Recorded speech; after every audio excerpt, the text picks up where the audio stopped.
She stood by the kitchen island, arms folded, lips tight, eyes hard. Either you respect my husband as the man of this house, or you pack your things and leave. I stared at her for a beat. Not the daughter I raised.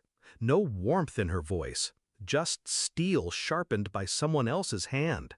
I smiled, walked upstairs, packed my suitcase, and left without another word.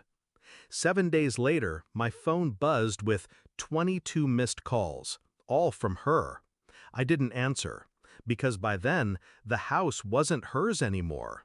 He came into her life with expensive cologne and louder opinions, bragged about his startup, his connections, the kind of man who speaks in statements, not questions. At first, I welcomed him. I paid for the wedding, helped with the down payment on their home. I wanted her happy, settled, safe. But I should have known. Men like him don't marry women, they acquire them.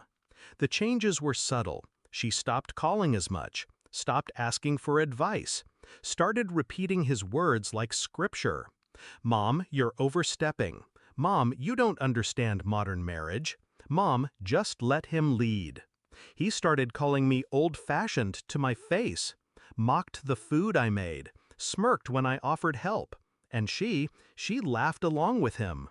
The night everything snapped, I had made them dinner, braised lamb, her favorite.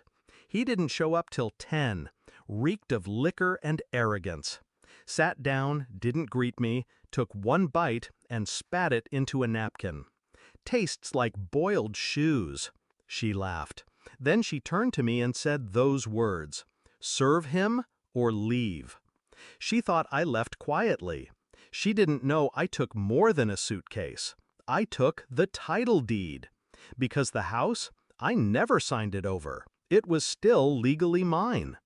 I stayed with an old friend, a retired lawyer.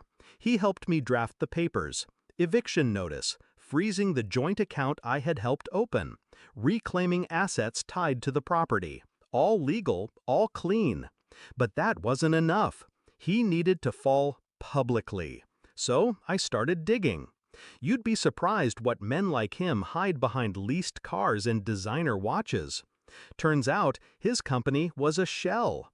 He'd faked invoices to show income, filed false tax returns to get loan approvals. The kicker? He was using my daughter's name on documents, forging her signature to shield his own. She didn't know, but I did. I sent everything to the authorities, anonymous tip, all documented, and I waited. The day the letter arrived, she called me. Mom, something's wrong. The mortgage bounced. The lawyer says, wait, did you take the house from us? I didn't answer, just said, you told me to leave. So I did. He came home 2 nights later and found the locks changed. The eviction posted. He tried to break in. The police were already waiting. They arrested him on the porch. Fraud, forgery, tax evasion. Her screams echoed through the cul-de-sac. I watched the video online.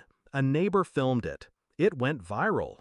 A week later, she showed up at my friend's place, eyes hollow, voice trembling. Mom, I didn't know. I swear I didn't know. I believed her. That was the saddest part. She didn't know, because she never asked, never questioned the man who turned her into a stranger. She let him rewire her, and now she was short-circuiting. I let her inside, let her cry, let her unravel every lie he told her. But I didn't comfort her. I simply said, you asked me to choose, so I did. He took everything I had given them and turned it into a weapon. But he forgot. I was quiet, not weak. And she forgot.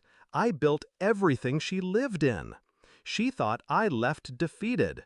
She didn't see the fire I lit behind me. Now, the house is back in my name. He's awaiting sentencing. She's rebuilding her life from rubble.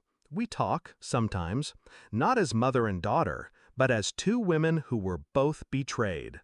Some lessons come soft. Others come with 22 missed calls and the echo of a slammed door. And sometimes the most powerful revenge is silence.